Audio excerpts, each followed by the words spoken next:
Good morning. Sorry for the coffee. I hope we're not too grouchy about that. I'm a little bit, give me a minute till I get some caffeine in me and I'll be a little bit more functional. Good morning. Thank you, everybody, for coming today. It's summer and I'm glad you're here. The Select Board will continue to meet all summer long, and we're going to be focusing on our goals and at the beginning of the summer. And one of our goals is to align the goals with the Select Board to the other boards. And another one of our goals is to break down some of the stovepipes we have in town. So this chair's breakfast goes a long way towards making that happen. So thank you. Thank you for being here. I'm going to give a few updates on things that might interest the chairs here. The first is that we are planning 2 forums this September. The first forum will be on the residential tax exemption ahead of the November vote on the residential tax exemption. So we'll be having a forum hopefully in middle September, and also the forums for MCI, the community outreach around MCI, will begin in September. The other thing I wanted to mention is that, you might have seen this already, that the Secretary of Transportation has pushed back the DEIR report on Hanscom and told them that they had to redo it. So that's good news. It's at, worst case, it's a delaying tactic, but it's good news. They've got to respond to every letter that they got. So that will take them some time, and hopefully they'll do something they'll come back with something that has some integrity. I wanted to give you an update on 2 pieces of legislation that impact Concord. Several pieces of legislation impact Concord, but one is the MCI closure is going forward as part of the governor's budget bill. As you know, the Senate version has earmarked $475,000 for Concord's use to hire consultants to help us answer some of the many outstanding questions we have. So hopefully that will stay intact as it goes through the committee process and gets approved probably by the end of July. And then the other thing is that the local transfer fee, which is a fee that the town of Concord has approved, I think, twice at town meeting, is in jeopardy. It was not part of the Senate's version of the Affordable Homes Act. There are some people in the Senate that will be placing amendments, so we still have some hope, but it was not part of the final version that came out of the Senate. And Keith, I'm sure when we get to Keith's update, he'll have more on that. The other 2 things I wanted to mention, the big things that we've got, besides the day-to-day things that the Select Board works on, we're obviously working hard on the MCI closure. We had our second meeting of the MCI Advisory Board. The Select Board has nominated 2 co-chairs to that board. The meeting we had this Monday was very productive as far as working with DCAM and establishing, I think, trust with DCAM so that when we move forward, we'll work together, and that would make good progress to getting what we want there to happen. So I thought that was a very important step in the process. The other thing we're working on is 2229 Main Street. We had an update with the task force last week. Was that last week? 2 weeks ago.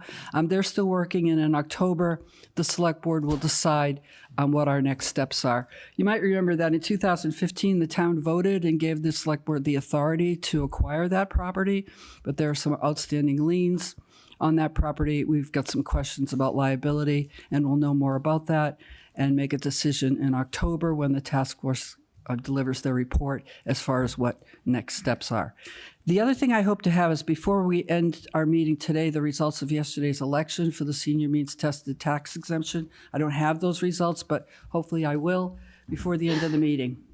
So with that, I would think I will turn it over to you so that we can listen to what you have. I'm going to start to my left. I'm Christina Kendrick. I'm the chair of the COA, and just happy to announce that we have Dan Petit, who started as the new director. So we've had a lot of changes with directors, so we finally feel settled. He's been in about a month now, and Eileen just stepped out. So he feels very comfortable, and already a lot of changes, and we've got some grants in place for transportation and some other things. So a lot of the work that Eileen did in preparation before she stepped out was really helpful. So And we're gonna meet all summer because we've had a lot, we need to. Okay. Thank you. Victor. I'm Vince Carlson. I'm chair of the PEG Access Advisory Committee, and we oversee the Comcast activity and also MMN. So the committee is on hiatus until September, but there's a lot of interim activities, this summer that various individuals will be working on, and I'm just going to go down a quick list. The contract negotiations are still in process. There's really no outstanding issues. There's been a number of meetings already with, the negotiating committee and Comcast. So it looks like that will probably be wrapped up and signed by the end of the year. And we're kind of Calendar year? the calendar year, and we're living on borrowed time now. And that, the old contract expired. I think it was last month. But anyway, that continues in force until the new one is signed, basically. On the topic which I've mentioned several times before at this meeting, the work continues on automated minutes keeping, and that's the use of the Zoom AI companion, to take minutes. And thus far, what we've heard back, and even my own experiments, is that it's been kind of a mixed bag on how useful it is, and sometimes it's not particularly accurate. Mm-hmm. But on the other hand, it continues to get better, so we we do have a meeting that hasn't been scheduled yet with the town clerk, Kari Tari, to discuss that, both from the standpoint of, really starting to use it more universally when, it does get better, but also to come up with a kind of a template which is going to match, the pending bill, the new open meeting law, which still hasn't been passed, in the state legislature, So currently, everybody is still operating on the old emergency bill that, started during the pandemic when Zoom was the only way to conduct meetings. But that has been delayed, several times already in the state legislature. Because of various issues, but it looks like it finally will pass, but it will be passing early next year. So in that case, there are a few items that change. Really the main one is that, the meetings not only must be public, but there must be an opportunity for public input, during and or at the end of the meeting. And that previously was, a power that the chair had on whether to accept, public input, but it will now be mandatory. The next item is that there's some supportive listening equipment, which probably will be installed at COA first, but that will be a template to some extent to the equipment getting installed in all the public venues where meetings are held. And that's been underway for several years now, and actually there is a budget that's allocated. I'm not sure how much it is that will cover at least part of it, but we're coming up with the details on that. The MMN themselves will be implementing some new apps, mobile apps, in order to make viewing easier for all of the videos and streaming that MMN does. And these apps are available on mobile phones, on tablets, and even for some people that have smart TVs like Roku TVs. So depending on how you want to view any MMN video or town meeting or things of that nature in the future, you'll be able to access it more easily than going through the town website, which a lot of people have had trouble with. There's some new Zoom software actually that hopefully will be of more use to administrators. That's basically the people on the staff here like Shannon who, dole out the Zoom links. And Some of that is from Zoom and some of it is from third parties, but hopefully it will help the staff, make their job more efficient and more effective. And the last one that we'll be working on is that Comcast has now come up with some new low pricing, which is not income qualified. That is that anybody can get it. It's mainly for seniors and people that don't have large families, but it's in 2 tiers. One of them is for $30 a month, and another one is for $45 a month. And it's 100 megabytes on the $30 plan. On the $45 plan, I think it's 200 megabytes. So we know that the average Comcast bill, if you have in particular a AAA plan, is going Vince, to be... I'm going to ask you to wrap this okay. up, please. Yeah, it's going to be somewhere between, $130 and $150 a month. But for a lot of people, we'll be able to take advantage of this plan. Thank you. Some other features. Thank you. Sven? Yeah, Sven Weber, Public Works Commission. We have a super busy year in front of us, which is some of the highlights. Last Public Works Commission, we had a public hearing with respect to the rates and the structure of our waste and recycling program. So there will be a lot of changes communicated. Starting October, there will be a complete new structure on the waste and recycling program. We are getting rid of the green bins, and we will have kind of garbage cans both for the waste and the recycling provided by Public Works. It's a single stream recycling. We were one of the last towns in Massachusetts having a dual stream recycling, which led to trucking our recycling kind of miles and miles to the west of the state. We can reduce significantly the number of truck routes. We probably save 50% of the mileage on trucks. We will have at least one electric garbage truck, which is actually a pilot here in Massachusetts. So we will be the first town with an electric garbage truck, testing that out. Great. And the fee structure will be a little bit different. We will focus on charging for the cans, and there will be still tax, but they're only then for bags. So you don't have to buy again stickers and all of that. So all of that will be simplified. So there will be a lot of communication heading to that restructuring. Also in that came up composting. We most likely will look at that later in the year, around January, February, as a topic for Public Works. Then you probably got in the mail that notice a couple of days ago.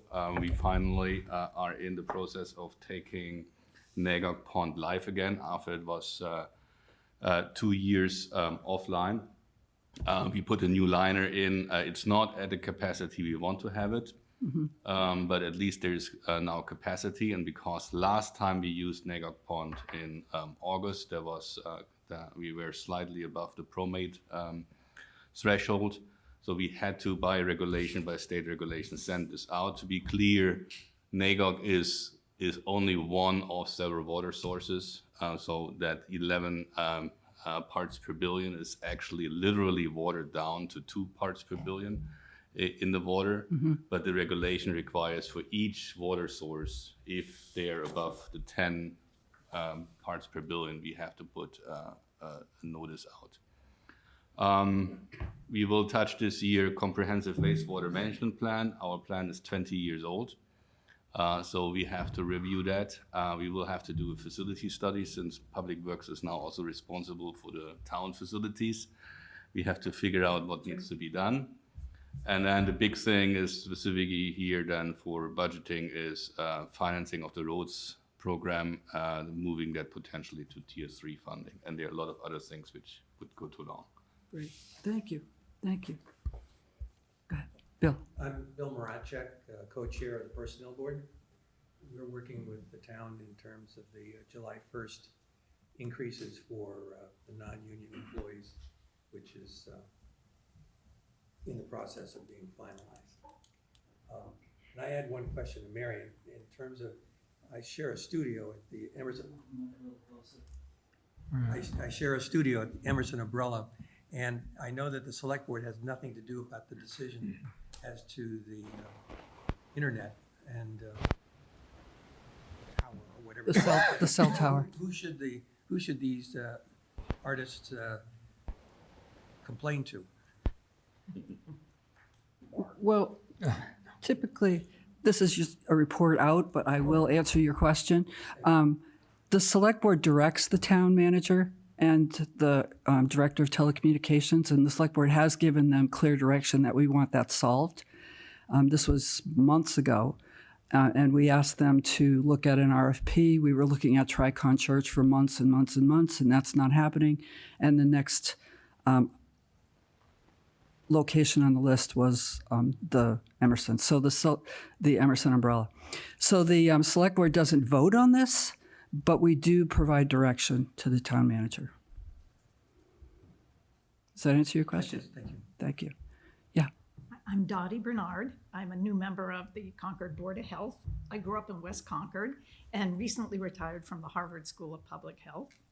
And my specialty was emergency response and mitigation for public health needs with a focus on pandemic response and preparedness. I'm sitting in for Randy Kring this morning, who couldn't make the meeting, and he wanted me to talk about the new community health needs assessment survey that you will all be seeing soon, asking every Concord resident to fill out this anonymous survey to evaluate the mental health needs and also health needs of Concord residents. And there'll be some demographic information collected in terms of age and gender, ethnicity, income level, and questions about access to health care currently in the past 2 years and any obstacles that Concord residents may have experienced. It's going to be available both electronically and a paper version. And right now it's under development with the help of a summer intern. Very good. Thank you.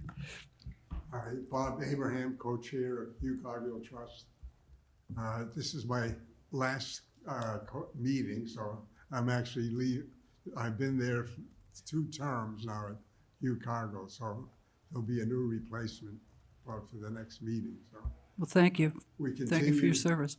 working with helping the residents in town with electric bills, et cetera, and also property tax relief. It's not age limited. It's actually any homeowner can have this property tax relief. So right now we probably have around 60 residents with receiving the property tax relief. We're now reviewing all the job descriptions we have on the committee, just updating them. And hopefully we'll, in the fall, we'll be returning to in-person meetings. So I'm not going to be involved, but anyway, the rest of the committee will. So that's it. Thank you, Bob. Brad? I'm Brad Hubbard Nelson on the Climate Action Committee, and at our last meeting, I'm going to be co-chairing the committee together with Janet Miller. Tried chairing it last year, and it was too much. It's just a lot of work to try to orchestrate what different people in the committee do, and so. We're down to 9 members. We have a couple of new members that we proposed, and I hope we're accepted, but I haven't heard yet. We're trying to decide on our priorities for this coming year in the next month. But we want to be looking at a few initiatives to complement what CMLP does on sustainability. Perhaps extend the work of the Solar Task Force and thinking about some other initiatives. I made a report. We've finished the analysis of emissions from the town, those which we track from energy and waste in the year of 2022, and we'll be releasing that, kind of publishing that in the next month. made a presentation at the Sustainability Roundtable yesterday at the library, and that's probably a recording online, but I'd also be happy we could share the PowerPoint with people somehow if they were interested in that work. I think that's, who's in charge of July 4th celebration? I'd like to, maybe we might want to get a table there, but I don't know. Is that the town puts that on? It's the Ceremonies and Celebrations Committee. We'll talk offline. Okay, Okay? thank you. Yeah, that'd be great. Mike? Good morning, I'm Michael Lawson, Chair of the Economic Vitality Committee. We'll be meeting this afternoon at 4:30 here in this room. At that meeting, we'll be visited by the Planning Board, who's beginning their conversations about parking zoning regulations. And so we'll be meeting with them to try to get them some input from the Economic Vitality Committee. Also, we'll be working on finalizing our goals from the various parts of our committee. And one warrant article that I know will be forthcoming at annual town meeting will be for proposing auxiliary use in industrial zones. And working with Elizabeth Hughes to get the language of that squared away. Great. Thank you. Thank you. Mark, do you want to say anything? No, why don't we try and go to Zoom? I agree. We're going to go to Zoom because we made you wait so long last time. So I'm looking, Nancy, are you the chair of a? No. No, I'm not. Okay. Well, How about welcome. Warren? How about Warren? Warren, are you here for CMLP? I sure am. Great. I'm Warren Leon. I'm chair of the Light Plant Board, and this is going to be a very busy year for us. First of all, we're going to have some personnel issues. We'll be helping the town manager in the selection of a new light plant director. On top of that, it's an issue for the light plant that we are short-staffed in terms of key linemen and maintenance positions, and those positions are important for keeping the lights on in town, and we want to make sure we're adequately staffed for reliability.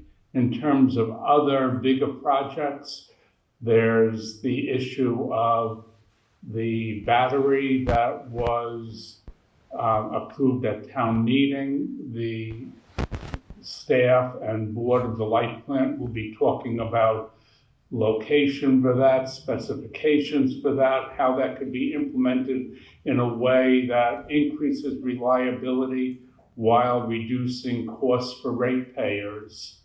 On top of that, we'll be focused on several solar projects, including the best way to get the solar project at the middle school done, plus other possible major solar projects as well.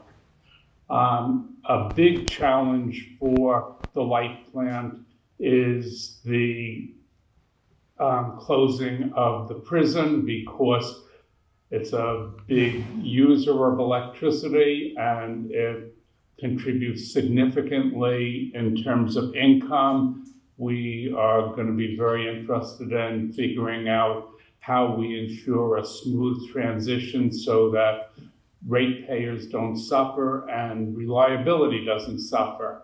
On top of that, we're rolling out all the advanced meters throughout town, and once that has gone further along, we're going to be talking about how to switch to time of use rates, which will reward ratepayers who are switching their electricity use to those times of day when electricity costs less for the light plant and ultimately for the ratepayers. So those are some of the things we'll be working on.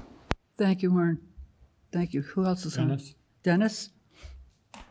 Dennis Fiore, Historic Districts Commission. Right. I'm very pleased to say, thanks to the efforts of Cameron McKenna, I think we'll be fully staffed with committee members soon, thankfully, which we've needed for some time. We are also pleased to be working with the Historical Commission on the Historic Commission with the Preservation plan town-wide, which I think is very exciting and is coming along very nicely. And lastly, we're starting to see a number of proposals from the subcommittees of the 250th committee.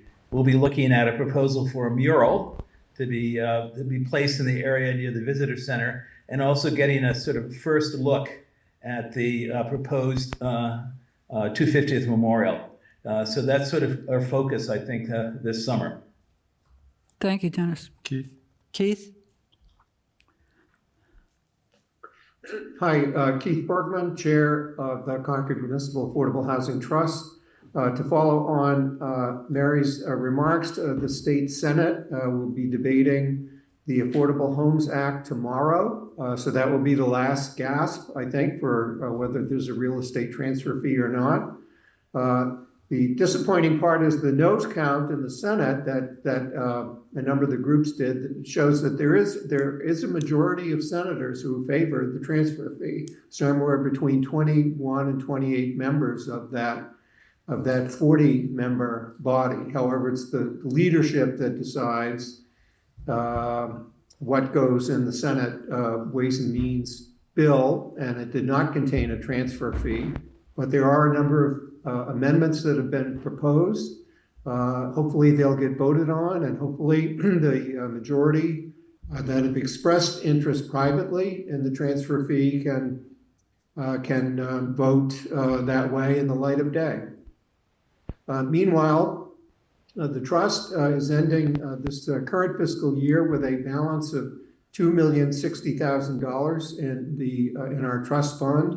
That will be increased by $500,000 next month when we sign a grant agreement with the Community Preservation Committee. So that $2.5 million is all that we'll have, with maybe another $500,000 per year from the CPC in future years. But we want to be careful, if there's not a real estate transfer fee, of how we can use those limited funds. So the Housing Roundtable will be looking to convene that group of 7 bodies in August.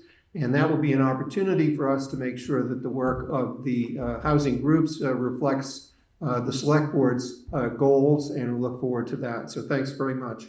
Thank you, Keith. Andrew Boardman? And Andrew? Yes, Andrew Boardman, Chair of the Planning Board. Morning. Like everyone else, I guess we have a busy year. As mentioned before, we're taking on parking in town with the Economic Vitality Committee, as well as potentially looking at the town's multiple industrial zoning districts and whether that still makes sense based on the modern realities of how development is going. Beyond that, we actually have a full complement of people this year, which is really nice. The first time I've been on the board where we actually have every member, so we can keep doing business. We finalized our goals for the year, as well as just dealing with applications and things as they come in.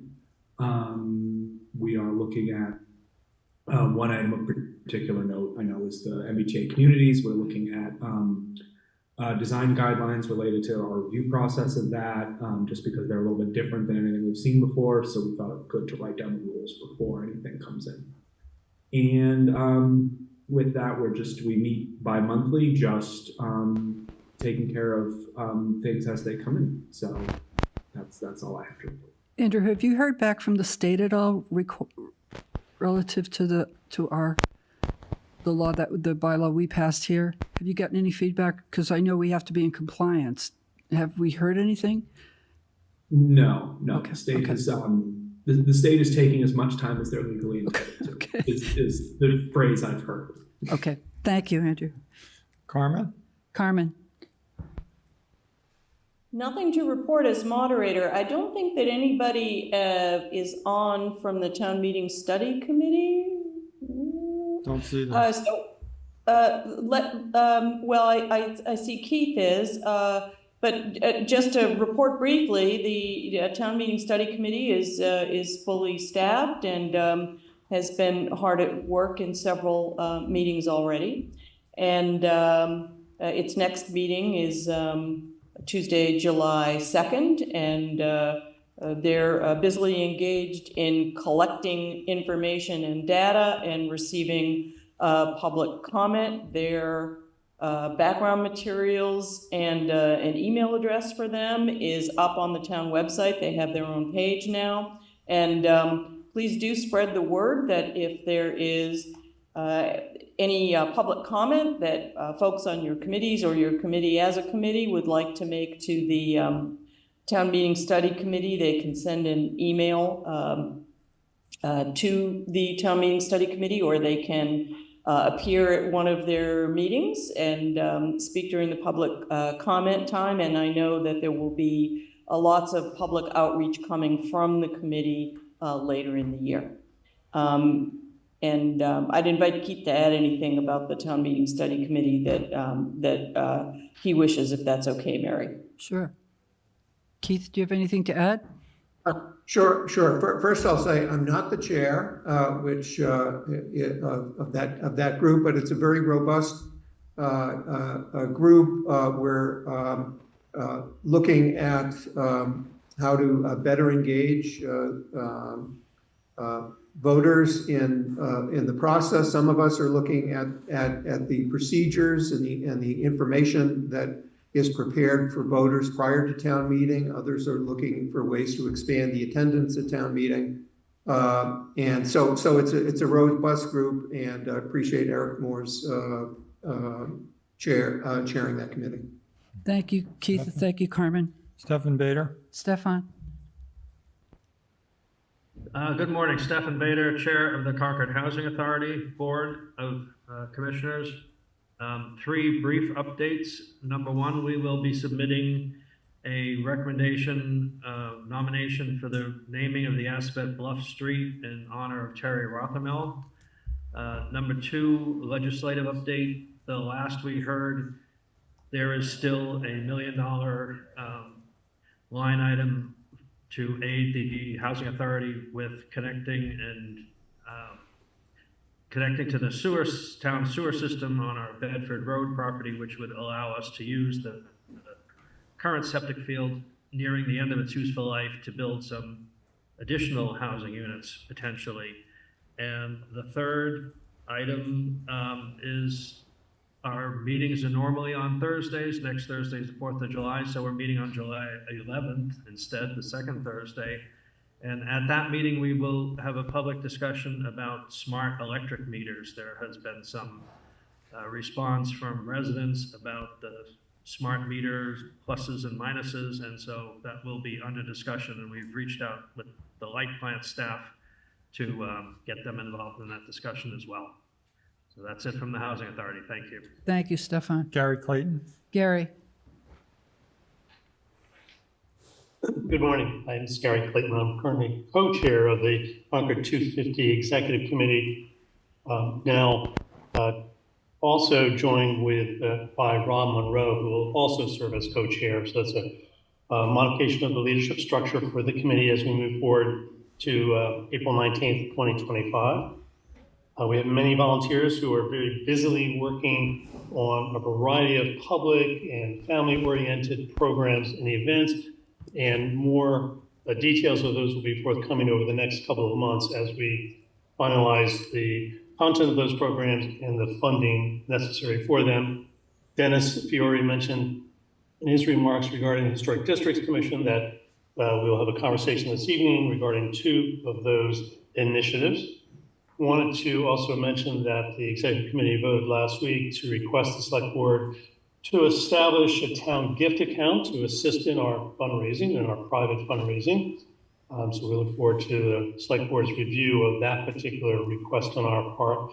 And looking ahead to the middle of August, when things may be quiet or not so quiet in the town of Concord, we are noting that on August 11th, that'll be 250 days exactly before April 19th, 2025. So we'll have a series of programs, events, and activities that time, that is in mid-August, for those who are in Concord at that time to participate and enjoy, and look forward to ongoing programs and events and celebrations regarding April 19th, 2025. Finally, I continue on behalf of the committee to provide regular updates to the Select Board and the Finance Committee, and we'll be continuing to do so on a monthly basis. Thank you. Thank you, Gary. Melissa Sawfield, Melissa, are you here for? still the chair of the? Sure. No, And Tanya, are you no, here? Tanya's Okay. not the chair. Okay.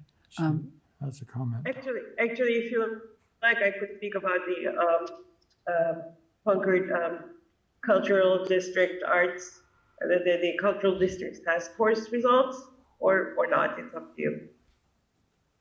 But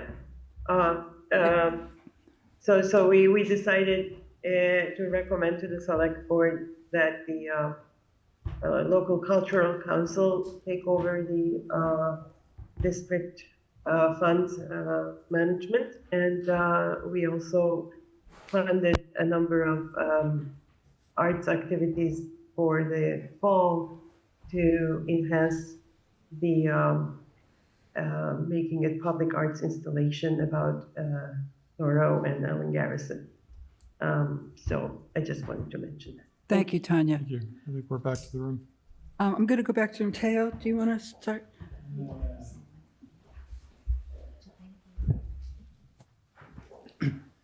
Theo Kinnemans. Theo Kinnemans, chair of the ZBA.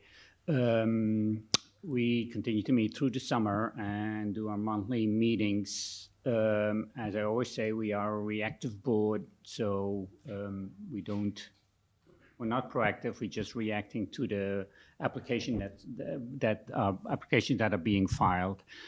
Update here is also or what might be of interest to you all is the 40B, the comprehensive permit application of Forest Ridge. It's on hold right now. The applicant, I think, listened to all the comments that they'd gotten, and they came up with a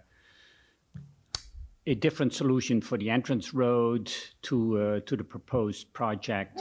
Bless you. Bless you. And they are filing on behalf of the Thoreau Club, they're filing a variance request because the updated entrance road will need a variance. Once that variance, if that were to be approved and not appealed, that would then necessitate some significant plan changes. And so I think it's an improvement that they are proposing, but the hurdle is the variance. So that's what we're can I ask a clarifying question? So the Thoreau Club is asking for a variance to provide access to the new development. Do I understand that correctly? Correct, because the new access will cross the Thoreau Club property, and the new access would be a multifamily use, which is not allowed in that zone. So it'll be a use variance for that. So it's tricky, but it would be, by all accounts, a much improved solution. Right. So we don't have to cut down all those trees. The traffic solution around the roundabout will be better. The trees won't have to be cut. A lot less fill. So, but again, a variance is not easy. And that comes before they come back to you for the next review. Correct. They put that on hold because the where they access the property obviously makes has some impact on the site layout. And as I said, it's tricky, but we're waiting there. It's all about the legal argument that they will make for that. So great, good. That all? Thank you, Tara. Eric. Hi, everyone. Eric Dahlberg from the Finance Committee. 3 updates. The first is we've kicked off our guideline process for fiscal year 26. So that process is underway, looking ahead to annual town meeting, which the select board has set for June 2nd, which is substantially later than it was last year, this year, 2 months ago. So we're working to fine tune our schedule with that date as our big end goal. That's my second update. The third is we're going to be meeting jointly with the select board on July 8th to talk about the schedule, to align on that schedule for the year, to review the recreation strategic plan and to talk a bit about revenue generating opportunities in town. That's our next meeting. Thank you, Eric. Joe Palumbo, DEI Commission. My co-chair is Andrea Fonserrada, and we're continuing on the action plan that we've used this year. We'll be refining it for the year ahead. Just as a reminder, I talk about the same thing every time. Our two areas of focus this year have been elevating the BIPOC community, Black, Indigenous, people of color, helping Concord be more aware of both our current residents and the history of Concord that relate to specifically our Black and Indigenous population. This came through this year with events as something as similar as the removal of the offensive Indigenous signs this January. This winter, helping the town have a very robust conversation about how we honor a Black Concordian through the naming of the new middle school, the Ellen Garrison building of the Concord Middle School. That was all part of helping the town really think through these issues of history and memory and race and how we do that in the town of Concord. Our second area of focus, and that completed this year with a great Juneteenth celebration. And thank you for the Select Board for authorizing the raising the Juneteenth flag and the lovely rally that we had downtown and the festival at the Robbins House. Our second area of focus has been elevating our LGBTQ plus IA community. That specifically went through a year-long process of developing Concord Pride, which took place throughout the month of June, highlighted this weekend with the Concord Pride Festival. And the most amazing thing about that were not only the numbers, the 150 people that showed at the flag raising, thank you to the Select Board for that, the 300 folks that went into the makerspace to make things the library, or the 600 kids that came and got their stamp at the library that day. So the numbers were really big. I think what was important about that is so many different parts of the community got involved. It really wasn't the DI Commission that did anything else but call a meeting. It was the library, it was the churches, it was the houses of worship, it was the museums that put their effort into it. And so it was a really important day. And thank you, Mary, for being there. I think you saw the joy that it brought to a lot of people. Just to be clear, though, all this work is not without pushback.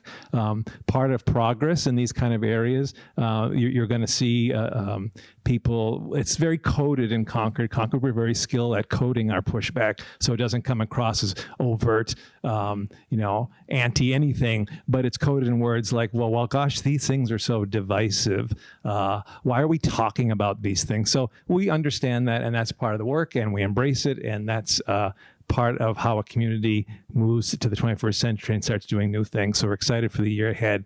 And when you hear the coded, don't let it bother you. Just keep pushing. We're going to do good things. So thank you. Thank you, Joe. Hello, Julie McClure, Concord Housing Development Corporation.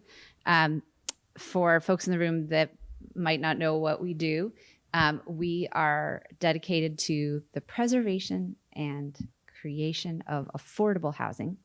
And we have started this year with 2 RFPs. One RFP is moving forward. We're reviewing applications from builders for the site at Old Marlborough Road, sometimes called Ascot River Bluffs. And we are still in discussion with those applicants about how that might move forward. But it all looks very promising right now. We're very excited that we have, interested parties. We also have a 12-acre parcel. There was an RFP to develop at the start of this year, and you probably know that it was published shortly before the announcement of the MCI Concord decommission announcement. So with that news, that project is currently on hold while we look to the town and the state to collaborate on ways that project at MCI Concord will move forward, because the 12-acre site is adjacent and was actually once officially part of that overall parcel. So we're grateful that the state has sent representatives here recently to advance that, and looking forward to all the collaboration moving forward. And I believe that is all on my reporting for this time. Thank you. Let me add something to what you said, Julie. Back to what I was talking about, legislation that's pending. One of the amendments that may survive the Affordable Homes Act would be a request to relax the deed restriction on Junction Village. Right now it's restricted to only affordable housing. And if we can relax that, then we could integrate the affordable housing into the rest of the housing we're hoping to build at the MCI parcel. So it would, rather than segregating, we're hoping that we can integrate. Whether that amendment survives is anybody's guess, but we'll try again. Thank you. Thanks for your efforts. I'm Pat Nelson. I'm the co-chair of the Middle School Building Committee. And once again, I'm reporting the building is going up. You can see for yourselves. And it's making wonderful progress. We're looking to still be on time and on budget. A couple of things I just wanted to note. I wanted that in the spirit of collaboration between committees and town departments, it's been great to have a representative from Concord Municipal Light Plant at our meetings to keep us all on track with the solar project, and that's been very helpful, and we appreciate that resource that's been given to us. I also just want to note that budget is looking good. There was a lot of sturm and drang about developing our budget for the middle school. A lot of money went into contingency lines, and I just want to say that that's been a very useful way for us to manage some of the things that we need to be doing to outfit the new school once it gets built. And then finally, there does continue to be discussion, and we were approached about the naming of the school once again. And I just wanted to clarify for anybody who's wondering, the Middle School Building Committee has no purview or jurisdiction over the naming of the building. So we responded to the correspondence that we received and directed people to the correct people to be talking to. We'll make sure that it gets done in the right way once somebody decides if anything else needs to be done about that, but we have no purview in that discussion. And that's it. Thank you, Pat. Hi, Mark Hansen. I'm in the Pollinator Health Advisory Committee. Thank you, Mike. And we've, over the last year, the plants that we've been putting in have grown. So we're providing more positive forage for native bees in particular. We have seen our committee growing in their knowledge of spotting native bees. We've seen one spotting of a Bombus fervidus, which used to be fairly common and is now, we've seen one queen this spring. Doesn't sound like much because you see a lot of bumblebees around, but what happened over the last few decades, since the last survey was done sort of around 1970s, 80s, was that the proportion of the bumblebee we normally see, which is mostly black with one yellow band, has become 95% of the population. Whereas Bombus fervidus is a long-tongued bee. Bees have different lengths of tongues, and so they prefer different types of flowers. And the reason this is important is that the bees pollinate the plants that have this configuration of their flora. If those bees start to disappear, like Bombus fervidus, then the native plants that require that for reproduction are not getting the reproduction service provided by the bees. So the goal of our committee is to increase pollinator diversity. And I think we're starting to make a little bit of headway. Our biggest problems now are still pesticides, neonicotinoids, and other persistent pesticides used on lawns and golf courses. If any of you are members of golf courses, I would be delighted to talk to you after the meeting. And by private services that are licensed to provide, rub control, for example. There are natural and totally benign ways of doing this, including mosquito control. I'd be glad to talk about that to anybody. Anyway, that's it for our committee. We're going to continue to meet during the summer. We generally meet on the first Tuesday of the month. Great, thank you. Any other chairs? Hi, I'm Sue Beck. I'm a new co-chair of the West Concord Junction Cultural District Committee along with Helene Clayton.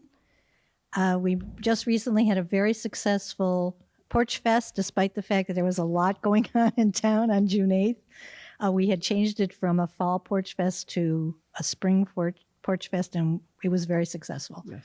So I hope next year you all come. And we're just finishing a project where we're decorating 3 of the 3 signal boxes that are in West Concord with local artists that we put out a call for art, including a high school student, one of the spots. And we've gotten a lot of good feedback about that. So that's how we're wrapping up this year and in the works. Oh, and the poetry phone. I hope you all come by, and it's right at the Concord Park area of the bike trail, and it's again local poets, including students, and it will be changed. The poems will be changed with the seasons, and we hope to keep that going for at least 3 years. So stop by and go into the phone booth and listen to some local poets. Thank you, Sue. Thank you. Peter Lee, Haywood Meadow Worship Committee. We're part of the Natural Resources Commission. I mentioned last time that we're looking at some traffic safety issues for pedestrians going from the west side of Haywood Meadow to the east side, to the cultural centers, the Concord Museum, Alcott House, Emerson House. Especially for next year with more visitors coming to town, we think that it's important to do something about it. I'm happy to report that I've reached out to TAC. Mark Galis is sitting next to me. We've had a discussion, and it is moving forward. He has mentioned that town staff believe that we should speak with the public works people. They're the center of this. They're aware of the problem, and this might be, well, they're aware this is a very complex situation for traffic. It's one of the few places in town where you have a four-way stop sign, and 2 of them across Haywood Street and Walden Street are illegal to cross for pedestrians. No crosswalk. It's very unique. So I will reach out to Alan Cathcart, and I may need to also escalate it to the NRC itself to make a more formal recommendation. We will be working on it. Thank you. Thank you. Thank you. Yeah, Mark Galis, Chair of the Transportation Advisory Committee. So I just want to report that the committee itself, and in collaboration with the staff, is primarily working right now on helping focus the ongoing comprehensive transportation study and plan that's being done with the help of consultant Stantec on important needs and goals of the town, both short-term and long-term, including, for example,